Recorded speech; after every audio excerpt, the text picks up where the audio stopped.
كما شبه النبي صلى الله عليه وسلم الإنسان كأنه حمار يعمل للدنيا وكد للدنيا ولا يعرف شيء من أمور الآخرة. فالإنسان المسلم الأصل في عمله أن يكون للآخرة، هذا هو الأصل. كم سنعيش؟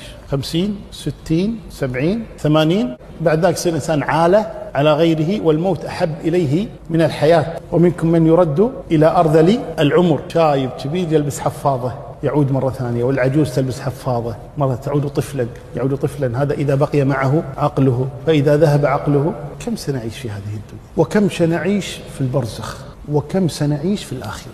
العاقل يقدرها صح. يعني الآن بالنسبة لي أعطيكم مثال، احنا الآن 1937 1437 صح؟ عثمان بن عفان استشهد سنة 36 من الهجرة. يعني الآن كم صار له في قبره؟ 1400 سنة. 1400 سنة بحياة البرزخ. إلى متى سيستمر في قبره؟ الله أعلم. بعد 1000 سنة 2000 سنة، الله أعلم متى تكون الساعة. هذه الحياة 1400 أو 2000 أو 2000 وشيء، ألا تستحق أن يعمل لها الإنسان حتى يسعد فيها؟ وكم هذه الحياة التي نعيشها؟ 50 60 70 سنة. شيل منها 10 سنوات طفولة، شيل منها 10 سنوات مرض، شيل منها 20 سنة نوم. شيل الدنيا هذه اللي يترك الإنسان كل شيء لأجلها. ثم تعال حياة الآخرة، الحياة الأبدية السرمدية الدائمة التي ليس بعدها موت، سواء كان في الجنة أو في النار. صلى الله يجعلنا وإياكم من أهل الجنة. ألا تستحق أن يعمل لها الإنسان ويجتهد لها بدل